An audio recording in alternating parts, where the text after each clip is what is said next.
ଗଛ ଦେଖିଛ ଗଛ? ଆମ ଚାରି ପାଖରେ ବହୁତ ସାରା ଗଛ ଅଛି ନା, ବଡ଼ ଛୋଟ କେତେ ସାରା ଗଛ ଅଛି ନା। ତୁମେ ତମ ଗଛର ନାମ ଜାଣିଛ? କହିପାରିବ?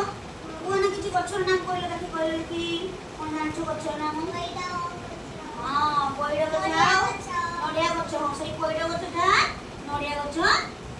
ଆଉ କ'ଣ? ଆମ୍ବ ଗଛ, ତାଳ ଗଛ, ଆଉ ଏଇ ଦେଖ ଏଇଠି କିଛି ଗଛର ନାଁ ଦେଇଛି ହେଲା।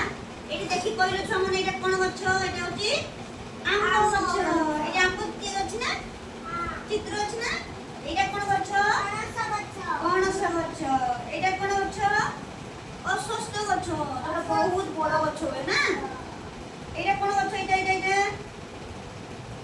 ବର ଗଛ। ଏଇଟା କ'ଣ ଗଛ? ଏଇଟା ଏଇଟା ହବ ତେନ୍ତୁଳି ଫଳିଛି, ତେନ୍ତୁଳି ଗଛଟା ହେଲା।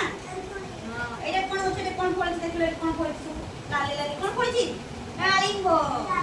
ଏଇଟା ହଉଛି ଡାଳିମ୍ବ ଗଛ। ଏଇଟା କ'ଣ ଗଛ? ଲେମ୍ବୁ ଗଛ। ଏଇଟା କ'ଣ ଗଛ? ଚନ୍ଦନ ଗଛ। ଏଇଟା ଆମ ଚନ୍ଦନ କାଠ ଆମେ ଯୋଉ ଠାକୁର ପାଖରେ ଲାଗେ ନା, ଆଉ ଆମେ ଯୋଉ ପିନ୍ଧୁ ଆମ କଥାରେ, ସେଇ ଚନ୍ଦନ ଗଛ ହେଲା। ଏଇଟା କ'ଣ ଗଛ? ତାଳ ଗଛ। ଏଇଟା ତାଳ ପା।